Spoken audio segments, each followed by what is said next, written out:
Hi నమస్తే welcome to Myra media నేను మీ కేవీఆర్. విజయవాడ వరదలతో ఎంత అతలాకుతమైందో ప్రజలు ఎంత తీవ్రంగా ఇబ్బందులు పడ్డారో చూసే ఉన్నాం. ఒక్కొక్కరు అంటే ఆన్ యావరేజ్ 5 లక్షల నుంచి 30 లక్షల వరకు అంటే ఒక సామాన్య మధ్యతరగతి కుటుంబం నష్టపోయినట్టు వీళ్ళే చెప్పిండ్రు. ఎవరు మన సోకాల్డ్ కూటమి నేతలు వీళ్ళంతా. అయితే ఇప్పుడు దానికి పరిహారంగా ఆ రోజు వరదల్లో మునిగినప్పుడు సరిగ్గా ఫుడ్ కూడా అందించలేని పరిస్థితుల్లో బాబు గారు ఎట్లా క్లెయిమ్ చేసుకున్నారో ఇక ఈ పచ్చ మీడియా మొత్తం ఎట్లా జాకిలు పెట్టి లేపిందో చూసినాం.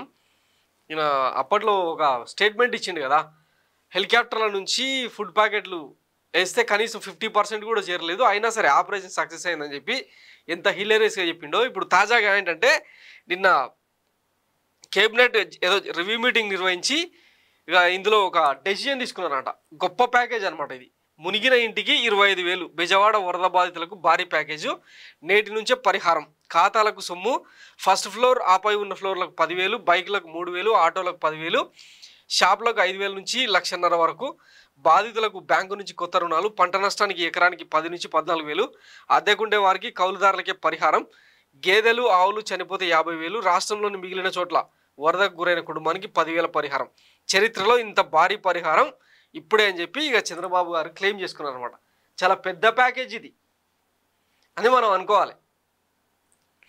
ఇంకా ఈ 25,000తో మనం అదేదో సినిమాలో అలిగాడు అడుగుతారు కదా, పోగిరి సినిమాలో, ఏం చేసుకోమంటారు సార్ అని అడగాలి. ఈ 25,000కు ఇక రిపేర్ అయిన బండ్లు కార్లు రిపేర్ చేసుకోవచ్చు. కొత్తగా ఫ్రిడ్జులు, అవి ఎట్లాగూ పనికిరావు, ఫ్రిడ్జులు టీవీలు ఎలక్ట్రానిక్ గ్యాడ్జెట్స్ మొత్తం నేను చెప్పేది మొత్తం ఈ 25,000 లోపలనే ఒక మంచి స్మార్ట్ ఎల్ఈడి టీవీ కొనుక్కోవచ్చు, ఒక ఫ్రిడ్జ్ కొనుక్కోవచ్చు, కొత్త కారు కొనుక్కోవచ్చు, బైక్ కొనుక్కోవచ్చు.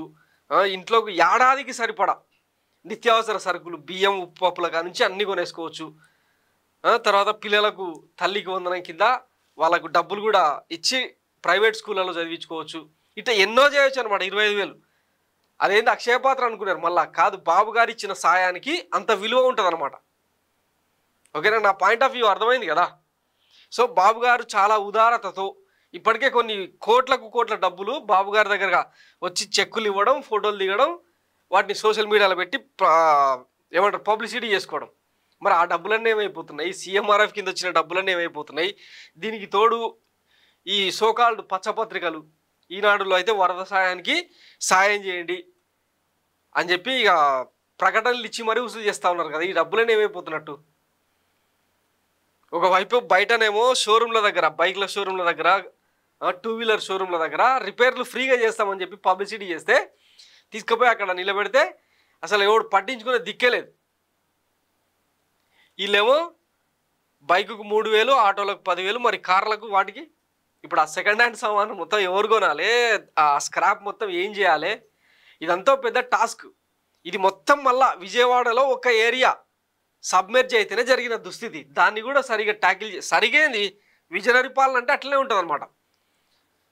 ఎందుకంటే నష్టపోతే మీ నష్టాన్ని మేము భర్తీ చేయలేము, మీ సావు మీరే చావండి అని తొలినాళ్లలోనే చూపించినట్టు అనమాట. రాబోయే 5 ఏళ్లలో ఇక ఆంధ్రాకు, ముఖ్యంగా ఈ ఉత్తర కోస్తాకు పెద్ద ఎత్తున వరదలు ఇవన్నీ కామన్ థింగ్ కదా.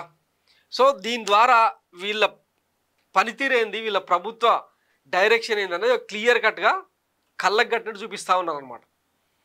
నష్టపోయిందేమో లక్షలు కోట్లలో అయితే వీళ్ళు ఇస్తున్న పరిహారమేమో బిచ్చన్లాగా అనమాట 25,000. మళ్ళీ దాంట్లో జన్మభూమి కమిటీలు, జనసేన వీర మహిళలు వీళ్ళందరికీ సపరేట్ ప్యాకేజ్ అనమాట. మరి అందులో చేతికి వచ్చేది ఎంతనో ఇవన్నీ ఇక లెక్కలు వేసుకొని ఆ జమా ఖర్చులు రాసుకునేసరికి మనకు తలప్రాణం తోకకు వస్తుంది.